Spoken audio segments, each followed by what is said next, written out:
Welcome to my channel math in one shot. आज इस video में हम डिस्कस करेंगे कि EMRS के पेपर में PGT में किस टाइप के क्वेश्चंस कुछ बेसिक कंसेप्ट के साथ क्या क्या पूछे जा सकते हैं। जैसे कि एक क्वेश्चन अगर आपसे पूछा जाता है रियल नंबर से, तो यहाँ पर रियल नंबर से 10th क्लास के कंसेप्ट से आपसे क्या क्वेश्चन पूछा जाएगा, आपको ये पता होना चाहिए कि रियल नंबर क्या होते हैं। अगर हम इसका एक बेसिक सा पॉइंट लेके चलें तो even number are those number that are completely divided by 2 and having remainder is 0 that are considered to be even number। अब जो हमारा स्मॉलेस्ट इवन नंबर आता है वो हमारा स्मॉलेस्ट इवन नंबर होता है 0।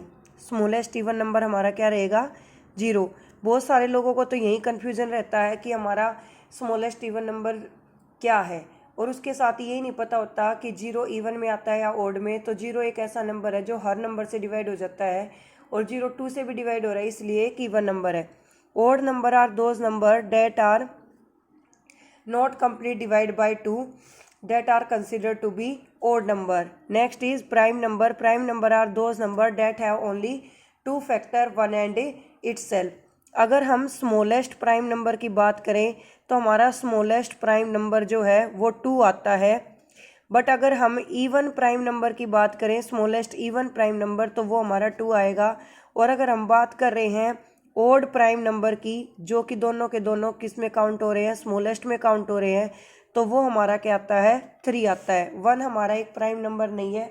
1 is neither a composite number, 1 is neither A even number, और 1 इज नॉट अ, ये 1 जो है वो इवन नंबर भी नहीं है, ना ही ये प्राइम है और ना ही कंपोजिट है। Composite number are those number that having more than a 2 factor. जिसके 2 फैक्टर से ज़्यादा फैक्टर हो उसको हम कंपोजिट नंबर कहते हैं। और स्मॉलेस्ट कंपोजिट नंबर आता है 4। स्मॉलेस्ट कंपोजिट नंबर हमारा स्मॉलेस्ट कंपोजिट नंबर क्या हो जाएगा? 4। क्योंकि 4 एक ऐसा नंबर है जिसके 1 2 और 4 3 फैक्टर एग्जिस्ट करते हैं, और बाकी किसी के 3 फैक्टर 1 2 3 में से 3 फैक्टर नहीं है। उसके बाद नेक्स्ट केस आता है हमारा रेशनल नंबर का। Rational number are those number that can be written in the form of P by Q where Q not equal to 0 that are considered to be rational number. Irrational number are those number that are not having perfect square root. जिनका perfect square root नहीं होता हम उनको irrational number कहते हैं। अब आप कहोगे कि ये तो बेसिक सा है जो 6 to 10th क्लास तक हर बच्चे को, अब वो में हर किसी को पता होता है। बट यहाँ पर एक टर्म आती है terminating decimal and non terminating decimal. Terminating decimal और नॉन टर्मिनेटिंग डेसिमल का क्या केस है? Terminating decimal, these are dot decimal that are completely divide, like numerator divided by, अगर डिनोमिनेटर है तो मतलब वो दोनों के दोनों अगर एक दूसरे को कंप्लीट डिवाइड कर रहे हैं तो हम उसको कहते हैं टर्मिनेटिंग। अगर कंप्लीट डिवाइड नहीं कर रहे हैं तो हम उसको कहते हैं नॉन टर्मिनेटिंग। इसके लिए हमारे पास जो शॉर्टकट में सोल्व करने की चीज़ है वो क्या है? वो शॉर्टकट में चीज़ सोल्व करने की ये है कि टर्मिनेटिंग डेसिमल में हम ये देखेंगे कि फ्रैक्शन, इसकी शॉर्ट ट्रिक क्या है कि फ्रैक्शन में जो डिनोमिनेटर है उसके फैक्टर जो हैं वो हमारे 2 और 5 में बनने चाहिए। किस में बनने चाहिए? 2 और 5 में। इनके साथ 10 भी हो सकता है, क्योंकि 10 को भी हम 2 × 5 लिख सकते हैं। अगर कोई ऐसा केस आ जाता है जैसे कि आपको दे दिया जाए 15 डिवाइडेड बाई 2 × 3, ये दे दिया, तो यहाँ पर अब आप कहोगे कि डिनोमिनेटर में तो 3 प्रेजेंट है, तो ये टर्मिनेटिंग कैसे हुआ? तो ये टर्मिनेटिंग होगा क्योंकि यहाँ पर डिनोमिनेटर को कट करोगे तो 5/2 बचेगा, और ये 5/2 यानी कि डिनोमिनेटर में हमारा 2 बच गया, तो हम इस केस को क्या कहेंगे कि ये हमारा कैसा है? टर्मिनेटिंग है। तो होपफुली को है कि भाई टर्मिनेटिंग और नॉन टर्मिनेटिंग के कंसेप्ट से आपसे क्वेश्चन पूछा जा सकता है। जैसे कि मैं आपको दिखा रही हूँ यहाँ पर, जैसे कि मैंने यहाँ अपने पीसी पे शेयर किया, तो यहाँ पर जो है पर्टिकुलरली वो मैंने कंसेप्ट जो ओपन कर रखा है वो EMRS PGT का ही है कि इस तरीके के क्वेश्चन आपसे पूछे जा सकते हैं। और यहाँ पर जो हमसे क्वेश्चन पूछा गया इससे रिलेटेड, ये जो क्वेश्चन आप स्क्रीन पर देख रहे हैं, which of the following rational number as terminating decimal. जैसे फर्स्ट ऑप्शन था हमारे पास 17/2 raised to the power 4 × 5 raised to the power 2। फिर नेक्स्ट था हमारे पास, देखो फर्स्ट ही ऑप्शन हमारा टर्मिनेटिंग है, तो हमें आगे देखने की जरूरत है ही नहीं, क्योंकि ये 2 और किस में है? 5 में है फैक्टर। तो यही हमारा क्या हो जाएगा, आंसर हो जाएगा। तो इस टाइप से अगर आपसे क्वेश्चन पूछा जाता है तो यहाँ आप अपना 1 नंबर सिक्योर कर सकते हैं। इसमें आपको ज़्यादा डीपली जाने की जरूरत नहीं है। अगर मान लो आपसे क्वेश्चन पूछ भी लिया जाता है, आपसे ये पूछ लिया जाता है कि इसका सॉल्यूशन बताओ, तो उसका सॉल्यूशन आपको कैसे निकालना है। मान लो जैसे 17 डिवाइड बाई 2⁴ मल्टीप्लाई 5⁴ थी, तो आपको जितनी 2 की पावर आई है उतनी 5 की पावर बनानी है। तो हम यहाँ पर क्या करेंगे, हमें 5 की पावर चाहिए 4, तो हम 5 की पावर 2 से न्यूमरेटर को भी मल्टीप्लाई कर देंगे और डिनोमिनेटर को भी मल्टीप्लाई कर देंगे। तो 17 मल्टीप्लाई 5⁻² आ जाएगी हमारी 25 डिवाइडेड बाई 2⁴ मल्टीप्लाई 5⁻4। तो अब यहाँ पर पावर सेम है तो बेस हो जाएंगे आपस में मल्टीप्लाई। तो 17 मल्टीप्लाई 25 डिवाइडेड बाई 10 की पावर आ जाएगी 4। 17 5 जा 85, कैरी जाएगी 8, 17 2 जा 34, 34 में 8 को ऐड करेंगे तो कितना आएगा 42 डिवाइडेड बाई 10⁻4। इस तरीके से भी आप यहाँ पर इसको सोल्व कर सकते हैं। अगर आप चाहते हैं कि आपका आंसर ठीक है या गलत है ये सिक्योर करना, तो यहाँ पर 10 की पावर 4 यानी कि 4 to 5 डिवाइडेड बाय 1 2 3 4, 4 जीरो जाएगी, 4 के बाद डेसिमल यहाँ 0 और यहाँ लगा देंगे पॉइंट, ये हट जाएगा 0.0425, ये आपका पर्टिकुलरली आंसर हो जाएगा। दूसरा हमारा यहाँ पर जो क्वेश्चन पूछा गया वो हमारा एपी से पूछा गया है। Let T R be the R term of the AP where the first term is A and common difference is D. if for a positive integer m not equal to n, tm is equal to 1 by n and tn is equal to 1 by n, then a minus d equals to। देखो question में क्या कहा गया था कि जो T R है वो हमारा rth टर्म के इक्वल है और उसके साथ ही कॉमन डिफरेंस a है और कॉमन डिफरेंस जो हमारा d है और जो हमारी फर्स्ट टर्म है वो हमें क्या दे रखी थी, a दे रखी थी। तो यहाँ पर हमसे पूछा गया था कि a माइनस डी किसके इक्वल आएगा, ठीक है, a माइनस डी हमारा किसके इक्वल आएगा। तो यहाँ पर अगर हम फॉर्मूला लगाएं तो हमारा टी एन टर्म यानी कि a plus N minus 1 into D के इक्वल आएगा और टी एम अगर हम लें तो वो हमारा a plus M minus 1 into D के इक्वल आएगा, जिसमें इसने ये बात क्लियरली बोली है कि जो हमारा टी एन है टी एम है वो 1 बाय एन के इक्वल है, यानी कि टी एम ये टर्म जो है वो 1 बाय एन के इक्वल है और जो हमारी सेकेंड टर्म है वो 1 बाय एम के इक्वल है। तो यहाँ से हम क्या करेंगे, a plus N minus 1 into D को उसको इक्वल रख लेंगे 1 बाय एम के और a plus N minus 1 M minus 1 into D इसको रख लेंगे 1 बाय एन के और सब्ट्रैक्ट कर देंगे, यहाँ से ये हो जाएगी cancel out, n minus 1 minus M minus minus हो जाएगा plus into D is equal to 1 by M minus 1 by N. यहाँ बचेगा हमारा n minus M into D, क्योंकि यहाँ 1 से 1 हो गया कैंसिल आउट, यह आ जाएगा M N LCM n minus M, इससे कैंसिल आउट डी की वैल्यू आ गई हमारी 1 बाय एम एन और यहाँ से हम पुट करके भी निकाल सकते हैं। ये हमारा 11th क्लास की चैप्टर नंबर 9 जो सीक्वेंस एंड सीरीज है उससे उठाया गया क्वेश्चन है। उसके साथ ही अगर आप एपी का और भी कंसेप्ट क्लियर करना चाहते हो तो हम एपी का थोड़ा सा बेसिक ले लेते हैं। एपी क्या होती है, एपी होती है हमारी अर्थमेटिक प्रोग्रेशन। अर्थमेटिक प्रोग्रेशन यानी कि एक पर्टिकुलर ऐसी सीक्वेंस जिसमें सभी नंबर्स का कॉमन डिफरेंस हमारा सेम रहे तो हम उसको एपी कहते हैं।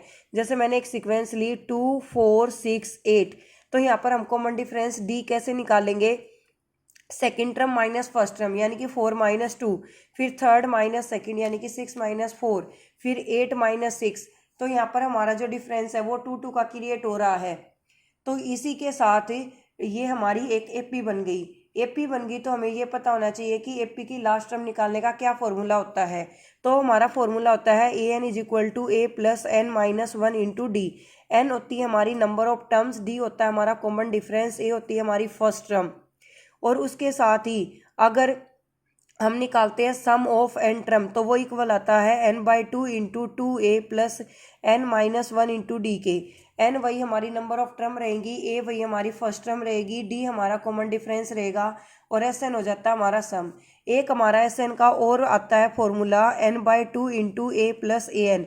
ये फॉर्मूला कहाँ से जनरेट हुआ था, ये फॉर्मूला यहीं से जनरेट होकर आया था, इस फॉर्मूले से ही, जहाँ पर हमारा एस एन इक्वल था एन बाई 2। अब 2a को हम लिख सकते हैं a plus N minus 1 into d. तो यहाँ पर जो ये इतना फॉर्मूला है इसको हम ए एन लिख सकते हैं, ये फॉर्मूला इसी से आया है, कोई नई जनरेशन नहीं है। उसी के साथ ही आपको ये पता होना चाहिए कि जीपी क्या होती है। जीपी होती है हमारी जियोमेट्रिक प्रोग्रेशन। जियोमेट्रिक प्रोग्रेशन में हमारा जो रेशियो है वो सेम चलता है। लाइक हमने लिया 2, 4, फिर हमने लिया 8, फिर हमने लिया 16। तो रेशियो को हम डिनोट करते हैं आर से, जो हमारा कॉमन रेशियो होता है A2/A1। यहाँ भी 2 आ रहा है। फिर नेक्स्ट रेशियो लिया A3/, इसको मैं कह रही हूँ first term A1, second term A2, third term A3। तो वो इक्वल आता है 8/4 यानी कि 2 के। तो यहाँ पर रेशियो सेम है, तो ये टर्म जीपी की है। जैसे एपी में हम लास्ट टर्म an निकालते हैं, तो हम वैसे ही जीपी में भी लास्ट टर्म निकालते हैं, और वहाँ पर an इक्वल आता है AR⁻n-1 के। I repeat it again, AR⁻n-1 के। अगर आपको फॉर्मूला याद है तो आप क्वेश्चन पर कंसेप्ट लगा सकते हैं। नेक्स्ट जब हम एस एन निकालते हैं जीपी में, तो वो इक्वल आता है A⁻r⁻n-1 डिवाइड बाय r-1। और एक हमारा सेकंड फॉर्मूला आता है S N is equal to A⁻1 divide by 1 - r। इन दोनों में क्या डिफरेंस है? अगर हमारे कॉमन रेशियो की वैल्यू जो है, अगर वो हमारी ग्रेटर देन 1 है, ग्रेटर देन क्या है 1 से बड़ी है, तो हम फॉर्मूला लगाते हैं S N is equal to A⁻r⁻n-1 divided by r-1। अगर हमारी r की वैल्यू जो है वो लेस देन 1 आती है, यानी कि कोई भी फ्रैक्शन में आती है, तो उसके लिए हम फॉर्मूला लगाते हैं S N is equal to A⁻1 - r divided by 1 - r। इस तरीके से आपसे एपी और जीपी दोनों से आपसे क्वेश्चन पूछा जा सकता है। उसके बाद नेक्स्ट केस आता है कि अगर आपसे ये पूछा जाए कि आप किस तरीके से वैल्यूज़ को फाइंड आउट करेंगे। अगर आपसे लाइन से रिलेटेड कोई क्वेश्चन पूछ लिया जाता है, तो लाइंस में linear pair of equations in 2 variable, यहाँ से क्वेश्चन पूछा जा सकता है। यहाँ से क्या क्वेश्चन पूछा जाएगा? अगर आपसे पूछा गया 2x + 4y - 6 = 0, और एक इक्वेशन दे दी 3x + 7y - 14 = 0, बताओ दोनों का सॉल्यूशन कैसा आएगा? तो यहाँ पर हमारे पास 3 कंडीशन आती हैं। अगर हमारा A1/A2 not equal to B1/B2 है, A1 होता है हमारा x का कोफिशिएंट। अगर हम x के कोफिशिएंट, फर्स्ट इक्वेशन के x के कोफिशिएंट को, यानी कि 2 को अगर 3 से डिवाइड करते हैं, इसकी स्टैंडर्ड फॉर्म होती है A1x + B1y + C1 = 0, और A2x + B2y + C2 = 0, यानी कि x के साथ जो है वो आपका a है, और y के साथ जो है वो आपका b है, और कांस्टेंट के साथ जो है, कांस्टेंट वो होता है जिसके साथ x y z कोई भी वेरिएबल नहीं है, वो आपका क्या बन जाएगा c।